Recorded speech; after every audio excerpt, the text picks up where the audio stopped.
सुगंधा और उसकी सास कांता के बीच एक अजीब सी जंग रहती थी। ये जंग थी किचन में कौन ज्यादा अच्छा काम करेगा और घर के सदस्यों के दिल जीतेगा। और उनकी इस जंग में हमेशा कुर्बान होते थे उनके दोनों पति। कैसे? आइए देखते हैं इस किचन पॉलिटिक्स की कहानी में। एक दिन किचन में, माँ जी, आज मैं बना रही हूँ मेथी की सब्जी। इस खाने से घर वालों के पेट की सारी समस्या खत्म हो जाएगी। और मैं बना रही हूँ तड़के वाली छाछ, जिसे पीते ही गैस की समस्या कभी नहीं होगी। दोनों अपने अपने खाने को लेकर टेबल पर पहुंच जाती हैं। तभी सुगंधा के ससुर उसकी बनाई सब्जी की तारीफ कर देते हैं। अरे वाह, मेथी की सब्जी भी बनी है, बड़ी ही स्वादिष्ट है। वाह बहू वाह। अरे बहू, लेकिन इसमें इतनी सारी मेथी बर्बाद करने की क्या जरूरत थी? देखिए माँ जी, ये तो वो मेथी है जो आप रात में भिगोकर सुबह उसका पानी पीती हैं, और जो मेथी फेंक देती हैं उसी से मैंने ये सब्जी बनाई है। अरे वाह बहू, तुमने तो बड़ा ही समझदारी का काम किया। बस अब क्या था, कांता जी का तो मानो ये सुनकर खून ही सूख गया। वो फैसला कर लेती है कि किसी भी तरह वो अपने खाने की तारीफ लेकर ही रहेगी और सुगंधा को किचन में उसकी कमियां गिनाएगी। कांता फ्रिज खोलकर देख रही होती है और फिर सुगंधा से कहती है, अरे बहू, ये क्या, पूरा फ्रिज गंदा पड़ा है। तभी वहाँ सुगंधा का पति आ जाता है।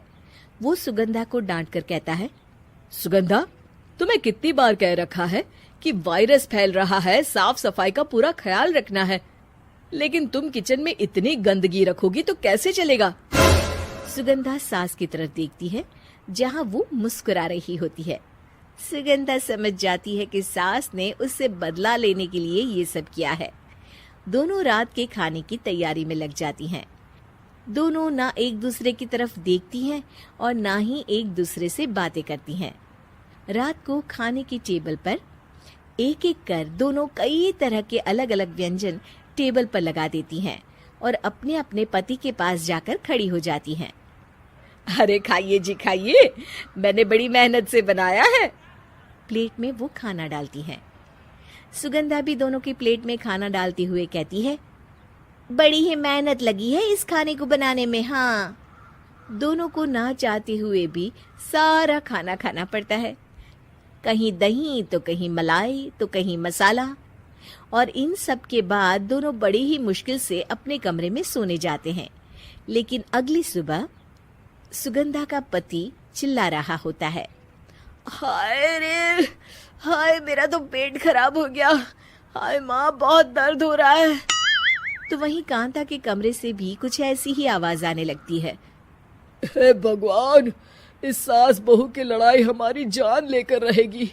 जाओ कोई डॉक्टर को बुला कर लाओ। डॉक्टर आते हैं।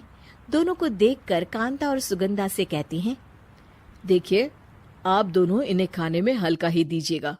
हो सके तो रात का खाना जल्दी खाया करे और वॉक किया करे। इतना कहकर डॉक्टर वहां से चले जाते हैं। जिसके बाद एक बार फिर से दोनों बहुएं किचन में जाती हैं और खाना बनाने में लग जाती हैं। रात में खाने के टेबल पर दोनों एक बार फिर से खाना लगाने लगती है।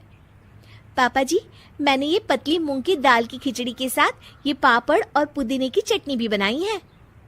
अरे बहू, अभी अभी बेचारे पेट की बीमारी से गुजरे हैं, इतना भारी खाना तो डॉक्टर ने भी मना किया है ना। देखिए, मैंने आप दोनों के लिए सूप बनाया है। और दोनों उन लोगों की प्लेट में खाना डालने लगती हैं। तभी दोनों एक साथ बोल पड़ते हैं, बस करो, हमें माफ करो, हमें नहीं खाना इस घर में ना खिचड़ी और ना ही सूप। हम इंसान हैं, एक वक्त में एक ही खाना खा सकते हैं।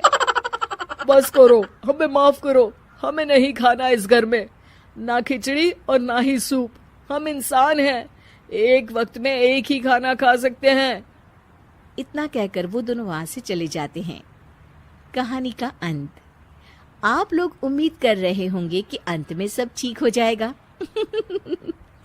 नहीं जनाब, अगर सास बहू के बीच सब ठीक हो जाए तो आप ये सीरीज देखे ही क्यों?